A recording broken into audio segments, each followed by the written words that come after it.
Thanks for checking out the Brad and John Show podcast. This segment of the show is brought to you by John Combest's book, Stalking, Harassment, Internet Trolling, A Guide to Recovering and Rebuilding After Online Attacks.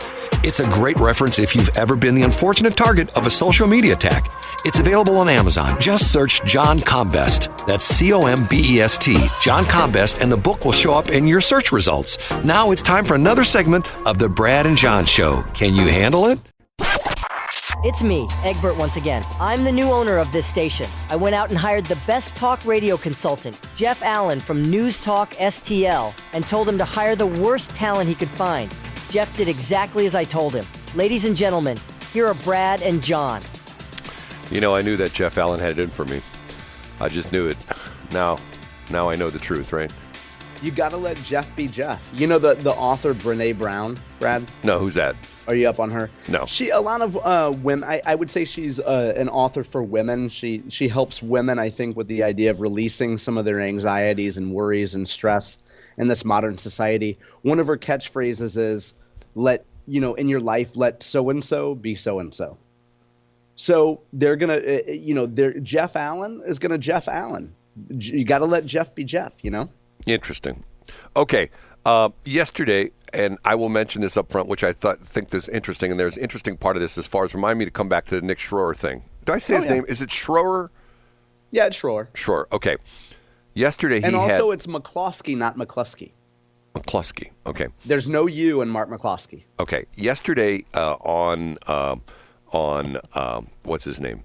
Mark Reardon show. Mark Reardon, the guy who loves your feedback and cares. Yes, who won't listen to the show we did. Who won't take a compliment. Right, who won't take a compliment. I sent him a link on a show we did which complimented the wazoo out of him, and he says he won't listen to it because he won't listen to anybody comment about a show. Okay, whatever. We should circle back on that later. Go ahead. Okay, he had on Caleb Rowden to talk about the deal with him taking the positions away from all the Freedom Caucus members and taking the parking places away. And you know what? Once again, he did the dance. Mark asked him some very pointed questions about, like, isn't this childish? And he was like, well, and he never really answered he danced around it. Okay, then he had Nick Schroer on. Now, here's what I find interesting about this. There was a time on 97.1 where Bill Eigel was not allowed in 97.1. Do you know this story? I don't remember that. You've told me the story before, but I don't remember. He was banned from 97.1 because he was on Tracy's station. I see. So it was effectively, if you're going to go over there. Yeah, and Bill hosted a show on Tracy's station for a while, right? That was the deal. He had a show. Yeah, okay. But Nick Schroer is a host on Jeff Allen's station and is also an investor. He put money into the place. Interesting. I didn't know that. Yes. So I'm going like, okay, so if you ban Bill Eigel, shouldn't you ban Nick Schroer? Now, well, maybe if Nick says enough interesting things, that kind of all is forgiven. And I'm thinking to myself, once again, I'm like trying to stand back. Matter of fact, once upon a time, you've heard 10-foot pole.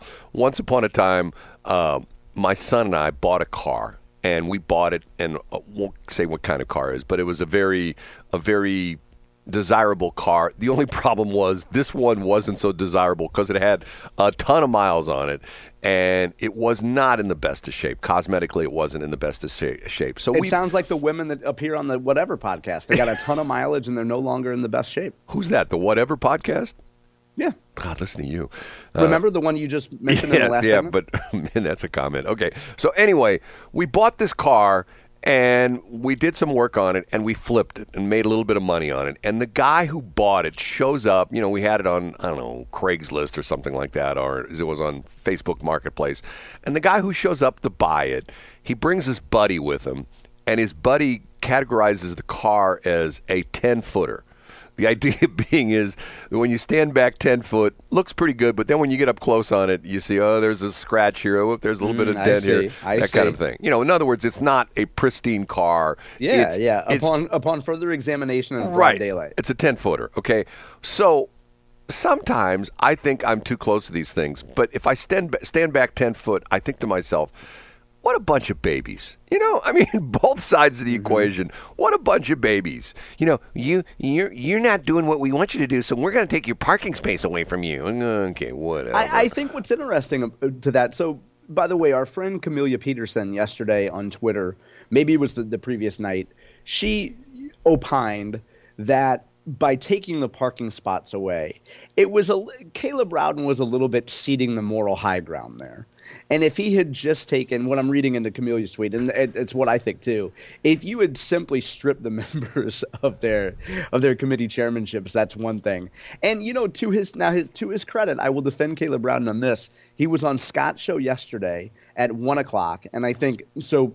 The way that the time lines up, he would have done Reardon's show afterward. But Scott asked him, he said, wasn't the parking spot thing kind of punitive? And Caleb said, yeah, it was punitive. And Caleb's point was it can be punitive and be the right thing to do.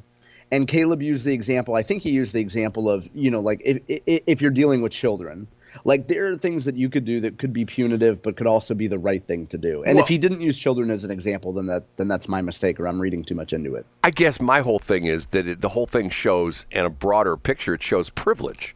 The idea being that they have preferred parking spaces. And once again, to me, it's like okay, see, there's a certain mindset. I've seen this with people that I know who were average Joes and then they got elected to an office. It's sort of like, how do I tell this story? It's sort of like the classic story that a guy by the name of Pastor Ron Simmons, and I hope Ron Simmons is still alive and doing well, but I used to do the morning show. Back in the day when I was working at the old KSLQ, mandatorily we worked 6 days a week, and we had to work one weekend shift. And the shift that nobody wanted was Sunday morning and 9 to noon. Now, the reason I took it was, the regular shifts, we were working 4-hour shifts at the time, 4-hour shifts. But the Sunday morning shift was a 3-hour shift. It was 9 to noon because between 7 and 9, we had Pastor Ron Simmons who'd come in and play, Christian music and stuff like that. But nobody wanted to work that Sunday morning shift because they're too hungover from the the night before. And to me, that's their quote day off. Everybody knows you don't work on right, Sunday. And I work Sunday, no big deal. Okay, so I used to come in early because I love talking to Ron Simmons, and I sit in the control room when he was on the air, and sometimes he'd have a couple of parishioners in there with him, and we'd talk religion and stuff like that. And Ron told me the 3G story. I think I told this one time before, didn't I? Didn't I ever tell you the 3G? No, but I could guess what some of the G's are, but go ahead. Okay, the setup to the story was I used to live in the apartments a long time ago. Page and at the end of Page, which is now, Page doesn't end anymore, but it used to be right. Page and was at Bennington, I guess it was. And I used to live in West Point apartments. And it's funny because you talk about, there's an interesting thing in St. Louis is that if you ask people what high school you went to, I can ask people what apartment complexes they lived in. Almost everybody lived in this apartment complex at one point in time in their life. So I lived out there, and I was in that Maryland Heights area. I think this is pre-Maryland Heights. It was still like unincorporated county. That shows how old this is. So there was a place on 270 which ultimately was bought by Maryland Heights as their community center. And it was this, at the time, it was like a farm, like a pole barn is? If I said a pole barn, you know what a pole barn is? Mm-hmm. Okay. It's like an equipment shed. And some minister bought it, and he called it the sheep shed. The idea being that your sheep, the parishioners are sheep, and they're going to the shed, okay? And it got to be very, very, very, very popular church. And to the point where it grew and grew and grew, and then they outgrew their shed, and they built this building, which ultimately became the Maryland Heights Community Center. Before they knocked it down, they built the new one. So the old Maryland Heights Community Center was the second generation sheep shed. And it grew, and to the point where there were traffic issues where, you had to go back in sort of a residential area to go back to where this is. It's right on 270, but it's back in a residential area, how you get back to it. And the residents complained that people were parking in their driveways and blah, blah, blah, blah, blah, stuff like that. So, and on Wednesday night, they had a big thing in the parking lot. And you go by it on 270, you'd see everybody parked everywhere all the time. And all of a sudden, one Wednesday, I drive by, nobody there. And then one Sunday, they had like several services on Sunday, and one of them was like at 1:00, and I drive by there after I get off the air, and nobody in the parking lot. There's like a handful of cars. So a couple weeks later, I'm in, showing up for my morning shift on Sunday morning, and I'm sitting in the studio with Ron. I go, Ron, what happened with the sheep shed? And Ron looks at me, and he says, can I tell you a story? And I go, yeah, go ahead. And he says, when I was in divinity school learning to be a pastor, He had one of those Southern. He sort of talked like the guy on The Simpsons. Who I'm talking about? Who's the Reverend, whatever his name is? The drawl. Yeah. Right. He has that syncopated kind of talk where he sort of talks like that. And Ron says, we took this ethics class, and they taught us about the 3 Gs. And the minister teaching the ethics class said that when you get your own church, and things start to go well, and people are getting into your sermons, and they're going like, wow, we really like this pastor, that you get the first G, which is glory, because of the fact that you're like, wow, these people love me. I'm like almost walking on water. And then as the church becomes more famous, and people, more and more people show up, and more people put more and more money into the collection plate, you get the second G, which is gold. And he says most churches, most pastors will essentially live at that second G level and never progress to the third G level. And I go, so what's the third G level? And he says, gals. I go, so explain that to me. I think I know. He says, well, that's what happened at the Sheep Shed.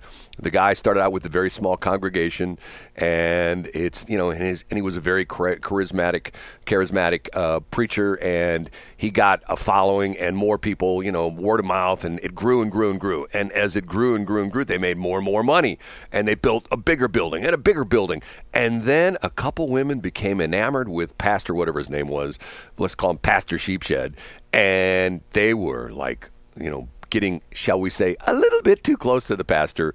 And he got the 3G, and the word got around that he had the gals, and the church collapsed. Wow. So the story being that, and you see it with politicians. Of course you see it with politicians that, and some of these guys are like, for example, okay, Dr. Page, okay, who's St. Louis County executive, okay? I know doctors that used to be in practice with him. And you know what the interesting thing was? One of the doctors said to me about him, they said that when they had meetings talking about their practice, and that he could never make up his mind. He wasn't a decision maker. That the other doctors in the practice had to say, well, let's do this. And he was like, well, I don't know. And I'm going like, okay, this is our county executive. By the term executive, that means he's making executive decisions, which essentially is like, like if you're the president, you're going like, okay, we're going to go bomb Iran. Okay, that's an executive decision. Okay, that kind of a thing. Anyway. What you're saying is that, so you're saying that the downside of having somebody like that is that they would, and this was the criticism of, I think it was Bill Clinton. George Stephanopoulos said one of the downsides of Bill Clinton, other than being intellectually curious and wanting to do deep dives on everything, was that one of Clinton's weaknesses is that if you were the last person to talk to him about a decision, you'd probably get your way. So what you're saying is if you have someone who's likely to vacillate or excessively build consensus, that's not what you want in an executive. You have more of an administrator and less of an executive. No, not necessarily so. I think a good executive listens to the input of all his people, and essentially, let's say if he's got 10 advisors and 6 of them say one thing and 4 of them say the other thing, he may listen to those 4 people and say, you know what, I think you guys are right. We're going to go that way. You know what I'm saying? Gotcha. I see what you're saying. I don't necessarily think that it's to the point where, like you said, that Clinton was accused of the last person that spoke in the meeting was where he went with. I mean, to me, that's that. You hear about, and you've probably maybe you worked in your career or something like that. I worked with some incredibly talented program directors who I work for. And then I worked for some incredibly horrible people. And matter of fact, one of them was pig vomit. And, and the crazy part of this is, if you know who Howard Stern is and he talks about, watch his movie, and he still to this day talks about pig vomit. I worked for pig vomit. His name was with Kevin Matheny. He was my program director, and he left KSLQ in St. Louis to go to WNBC in New York, where Stern was at the time. And he was a horrible person. I mean, just absolutely positively horrible person. But if he hadn't gotten so tired of you, Brad, Howard Stern would have never enjoyed getting to work with him. You know, the crazy thing is when Kevin came into town, he fired the entire staff except for me. And it was sort of weird because him and I had a very strange relationship because of the fact that he respected me, but he didn't. You know, I mean, you know what I'm saying? I mean, like, he respected? I don't get it, but I think maybe you're saying he respected the work that you did, but he chose to be awful to you anyway. Well, yeah, maybe, yeah, that's probably a really because he clearly, if he didn't want you around, he could have fired you day one. Well, yes, right, and I think you're probably correct in what you said. Is that I worked hard for the guy. I worked hard for everybody I worked for. I don't want to. And you demonstrated competence, and you were good at what you did, but he was still terrible to you. Well, he was terrible to everybody, but at least he didn't fire me. And matter of fact, I ended up quitting over an incident where he was absolutely positively horrible to a woman on the air. I mean, one of our air staff. I mean, if I tell the story sometime, I've told the story to people. People go, OMG, you know? I mean, and talk about, here's a guy that back in the day, if we had the OWE, what do you call it? The Women and Minority, the National Organization of Gals, the NAG? No. What's the thing that they called it? Women-owned businesses? No. The term that got to be popular with the women, you know, that everybody's going like, oh, he sexually harassed me. What? The Me Too and the the Me Too movement. Me Too. If the Me Too movement had been around when Kevin Matheny was in his heyday as a program director, he would never work in the radio business again. Yeah, he would be canceled, as they say. Oh my God, it was. I mean, talk about sexual harassment. I mean, sexual harassment to the point where I mean, and I can mention the name of another guy who retired from St. Louis radio, who, you know, everybody would know if I mentioned the name, that his favorite trick was we had a very attractive receptionist who had, shall we say, a nice upper torso. Would that be a nice way of saying that? You mean her collarbone? Yeah, her collarbone. I'm a collarbone guy, too. And this particular guy would sneak up behind her and come up behind her and grab her boobs from behind. Okay? Oh. All the time. I mean, this was like almost like sometimes a daily occurrence. And she would always go, well, stop that. You know, and I'm thinking to myself, God, nowadays the guy would have been in jail. You know what I mean? Right, for sure. I mean, for sure. And once again, I never approved of that. At one point in time, and I knew the woman who was the receptionist, and her and I were friends. At one point in time, I confronted him. I said, you know what? I don't want to sound like I'm like Mr. Great Guy or anything like that, but honest to God, this happened. And I said, you know what? That's not really right what you're doing to her. And he goes, well, she doesn't mind it. I go, how do you know she doesn't mind it?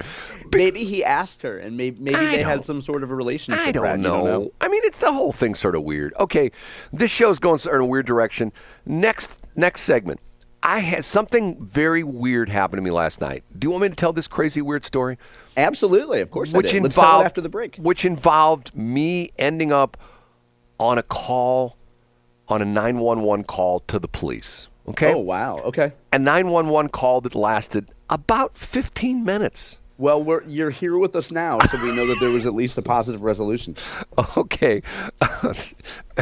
And by the way, yesterday, wasn't it like we lived in London yesterday with the fog all day long? It's like, It was incredible. And good luck explaining the difference between fog and clouds and rain to a child. Right. At a certain point in my discussion, I said, I'm really going to have to look that up. I don't have all the answers to this. Hey, well, good luck explaining that to somebody who lives in Jefferson County.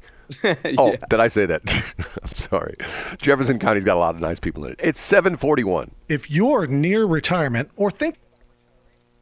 Thanks for checking out the Brad and John Show podcast. This segment of the show is brought to you by John Combest's book, Stalking, Harassment, Internet Trolling, A Guide to Recovering and Rebuilding After Online Attacks. It's a great reference if you've ever been the unfortunate target of a social media attack. It's available on Amazon. Just search John Combest. That's Combest, John Combest, and the book will show up in your search results. Now it's time for another segment of the Brad and John Show. Can you handle it?